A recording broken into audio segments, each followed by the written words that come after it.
Okay, so let P of H be the pressure in dynes per centimeter squared on a diver at a depth of h meters below the surface of the ocean. What do each of the quantities mean to the diver? Give units. Okay, so this one, notice that h is the input and h is meters below the surface. So this, when you plug in 100, this is going to be the output, which is the pressure. The pressure in dynes per square centimeter at 100 meters, at a depth of 100 meters. Okay. Now the next one, it says H such that P of H is equal to 1.2 times 10 to the 6. So 1.2 times 10 to the 6 is dynes per square centimeters. Now H, when you find H, so H is going to be the depth that you need to reach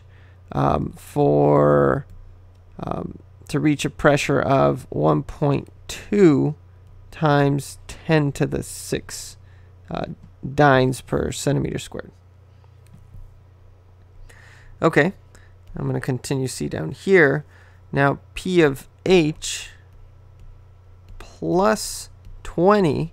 Now you got to be careful here. This 20 is being added to the entire function. So what this is saying is you're going to increase. If you're increasing to P, then you're increasing the pressure by that amount. So you're increasing the pressure by 20 dynes per square centimeter. Okay. Now this one, notice that you're adding it to the input. You're adding it to H. So here, P of H plus 20, this is an increase in depth. You're increasing the depth by how much? Well, by 20 meters, because that's how much you're adding. Okay, now on to the derivative interpretation. P prime of 100. This is going to be the rate of change, the instantaneous rate of change. Instantaneous rate of change at depth of 100 meters.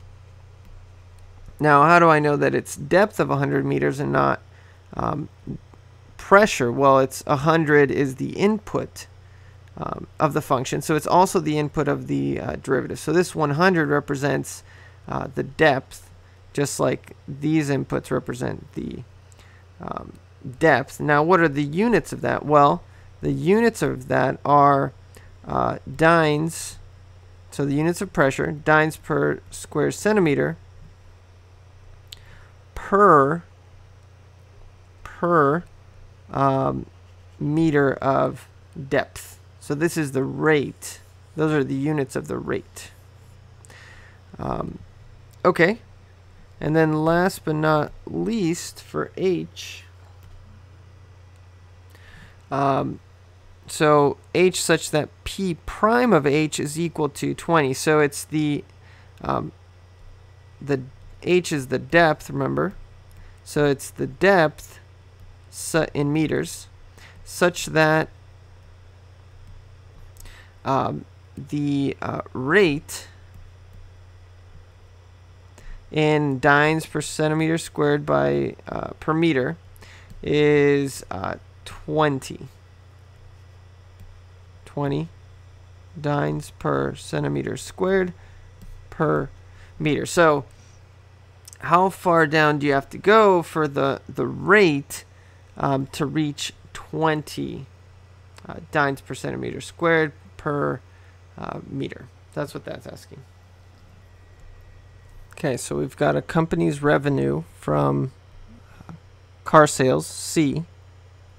So car sales is C in thousands of dollars, is a function of advertising expenditure, A, in thousands of dollars. So C equals F of A. So here, notice, this is really important to keep track what the input and the output is. So the input, let me write it down. Okay, so the input, what you're plugging in, is advertising expenditures. So advertising and in thousands of dollars, and the output is revenue from car sales. So what it's saying basically is you spend a certain amount of money on advertising, and then the revenue goes up or down depending on how much you spend. So, you know, just sort of thinking of it in real life, you know, the more you advertise, the more sales you make, so the more money. But there comes a certain point where you over-advertise and you're spending more money on advertising than it's really worth. So that's basically the situation that we have here. So the first question says, what does the company hope is true about the sign of F prime? So F prime, or let's just write F prime of A. Okay, so to be able to answer that, let's just make sure we understand what this means. This is going to give me the rate of change and, you know, instantaneous rate of change. But what really helps is writing down the units. So it's the units of this guy are the revenue. So dollars in revenue per dollars in advertising. So let's think about this a little bit.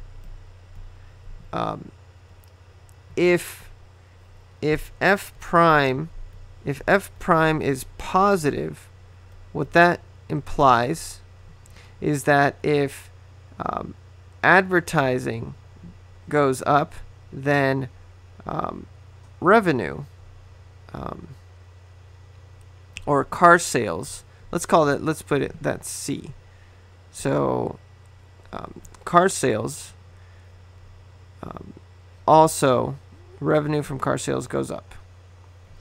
Now if F prime is negative, what that means is that car sales are going down. So if advertising increases, then car sales go down. So I think it's pretty obvious which one you would pick, or the company hope, of course, would be this one, right? Because you would want that if you spend money on advertising, you would want your car sale revenue to also go up. So we hope that it's, or the company hopes that it's positive. Okay, now B says, okay, what does the statement F prime of 100 mean in practical terms? Well, what this means is that, remember, at the instant, so at the instant that the input is 100, so here the input is advertising, and it's in thousands of dollars. So when you after you spend $100,000, you can word it a couple different ways. You can say that the rate of change of car sale revenue to advertising dollars is 2, or in this case $2,000, because that's what the units are. But I like to say it in a little bit more practical terms. What this means is that when you spend $100,000, the next $1,000, the next increase in advertising expenditure, so the next $1,000 spent on on advertising is going to that's going to increase the revenue by 2,000.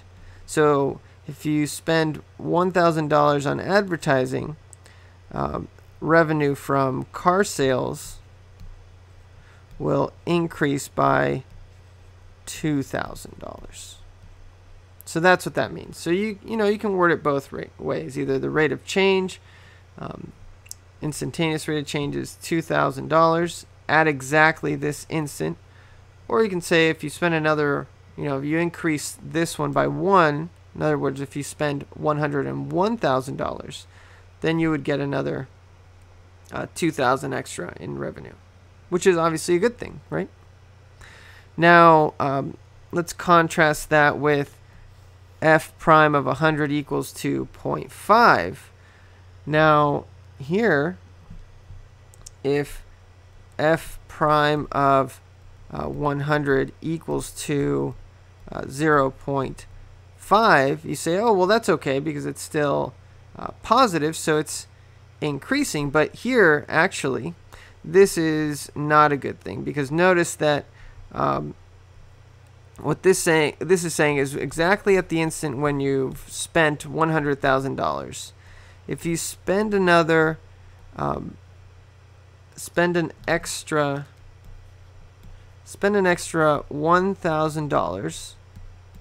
So if you increase this one by 1, your revenue, it's going up, but it's going up by 0.5, or in other words, $500. So here, you're negative, right?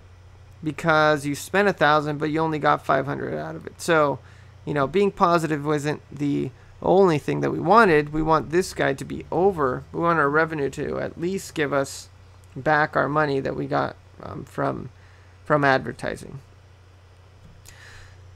Okay, now let's say that the company, for part C, plans to spend $100,000 in advertising. So if f prime of 100 is equal to 2, so we're in this situation, should the company spend more or less than 100,000 on advertising? Okay, so this is exactly what we were just talking about. So in this situation, we would say yes, definitely spend more, because you spend 1,000 and you get 2,000. But in this situation, you would say no, because you spend 1,000 and you get 500.